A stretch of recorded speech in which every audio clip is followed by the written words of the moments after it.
네, 소개받은 서울청년민중당 부위원장 정진희입니다.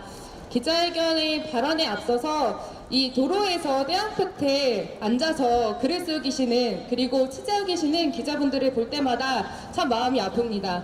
좋은 장소에서 기자회견하면 좋을 텐데 위험한 차도에 앉아서 취재를 해야 되는 상황에서 우리는 또 안전 문제를 이야기하고 있구나 라는 생각을 하게 됩니다. 저는 오늘 삼성전자 어디에서 취재를 하는 것이 좋을까 고민을 하다가 이곳저곳을 돌아다녔습니다. 삼성을 둘러싼 모든 곳에 현수막이 있었습니다. 그리고 그곳에서 농성하는 분들이 계셨습니다. 삼성 글로벌 기업이라고 이야기합니다. 하지만 실상은 어떻습니까? 삼성을 둘러싸고 투쟁하는 노동자들이 있습니다. 그리고 그 투쟁하는 노동자들을 취재하고 알려내기 위해서 노력하는 언론들이 있습니다. 하지만 삼성 어떻게 하고 있습니까? 번번이 문제 발생할 때마다 그때만 나와서 반짝 사과하고 그리고 여론 호도하기 위해서 온갖 언론 보도자료 뿌리는 것 지금 그게 삼성 아닙니까? 그렇기 때문에 수많은 노동자들이 생을 마감하고 있습니다. 이번 사고 보면서 많은 분들이 예상하셨겠지만 또 터질 줄 알았다는 것이 많은 시민사회야 그리고 그 현장에서 일하는 사람들의 마음이었습니다. 왜 노동자들이 그 불안함을 갖고서는 일을 해야 되겠습니까? 여러분들이 9월 4일 사건이 터지고서 온갖 소식들을 접하셨던 것처럼 삼성에서는 크게 3가지의 문제를 발생시켰습니다. 첫 번째는 비슷한 사고가 현장에서 여러 번 있었음에도 불구하고 관리감독자 1명 없이 업무를 진행하게 했습니다. 아시는 것처럼 질식한 다음에 삼성 직원이 발견하면서 신고가 진행됐습니다. 그 두 번째는 신고를 바로 119에 하지 않았다는 것입니다. 사람이 죽은 다음에 2시간 있다가 신고를 했습니다. 그리고 세 번째는 이산화탄소가 터지면서 사고 현장이 2곳이 터졌음에도 불구하고 대피방송하지 않았습니다. 사람이 죽어나고 질식된 노동자들이 있는데 그 현장에는 주변에는 여전히 일하는 사람들이 있었다는 것입니다. 이 3가지가 무엇을 말하는 것이겠습니까? 첫 번째, 산업안전보건법 지키지 않았습니다. 두 번째, 소방기본법도 지키지 않았습니다. 법 위에 있는 삼성, 그리고 노동자들의 생명보다는 어떻게 여론을 수습할 수 있을까 고민하는 삼성에 민낯입니다. 그렇기 때문에 함께 싸우기 위해서 청년민중당이 함께 기자회견을 하고 있습니다. 더욱 충격적인 것은 이번 사고가 처음 있는 일이 아니라는 것입니다. 5년 동안 총 6번의 유해가스 사고가 있었습니다. 그리고 2014년에 발생했던 사건은 현재 발생한 이산화탄소 유출 사고와 거의 동일한 비슷한 모양새를 갖고 있습니다. 또 2015년에는 지번의 공장에서 발생했던 그 기흥 공장에서 발생했던 사고였습니다. 똑같은 곳에서 사고가 발생했었고 똑같은 모양새의 유출 사고가 있었는데 왜 삼성에서는 아무것도 하지 않은 것입니까? 9월 5일 삼성 대표이사가 나와서 직접 사과했습니다.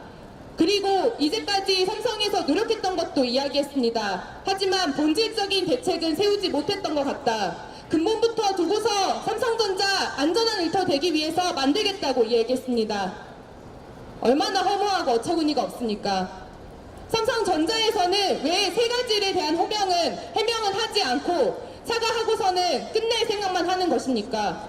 왜 관리감독자를 두지 않았는지, 왜 이산화탄소 유출 사고가 발생했는지, 왜 100개가 한꺼번에 터진 것인지, 그리고 왜 바로 신고하지 않았는지, 이제까지 어떠한 안전 재발 정책을 마련했던 것인지 전혀 얘기하지 않았습니다.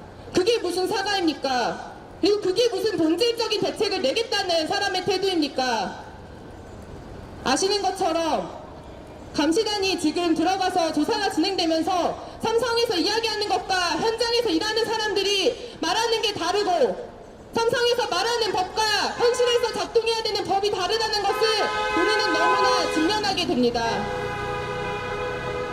삼성전자 자체로만 진상조사한다고 해서 해결될 수 있는 문제 아닙니다. 소방대가 가서 사람을 구한다고 해서 질식된 노동자를 어떻게 살려냅니까? 관리감독자 1명 없이 하청 노동자에게 위험한 업무를 외주화시켰던 것은 어떻게 책임지겠습니까? 지금 밝혀진 바와 같이 현장에서 일했던 사람들의 말에 따르면 누출 사고와 전혀 관련 없는 일을 했다고 합니다. 근데 왜 죽었습니까? 아시는 것처럼 하청업체 직원들 같은 경우에는 자기가 일하는 일 외에는 그 현장에 대한 것을 알 수 있는 정보가 없습니다.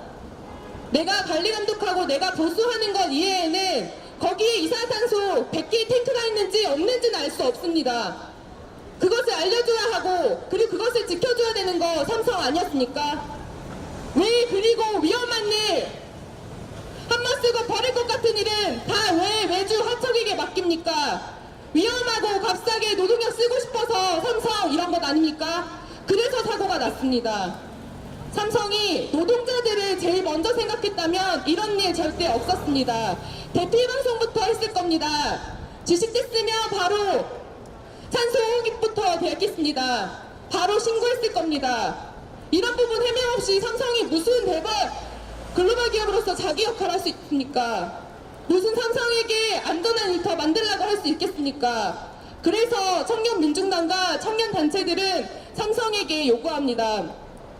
첫 번째, 정확하게 진상규명하고 책임자를 처벌하라.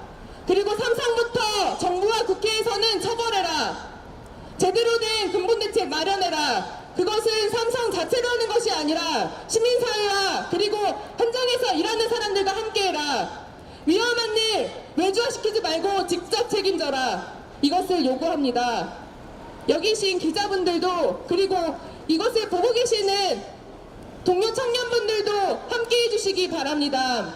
저는 요즘 너무나 속이 터집니다. 한 달에 한 번씩 청년 노동자가 죽어나가고 있습니다. 언제까지 우리가 그 죽음을 직면해야 합니까? 함께 싸우겠습니다. 그리고 끝까지 진실을 규명하고 책임자들이 처벌될 때까지 함께 하겠습니다. 감사합니다.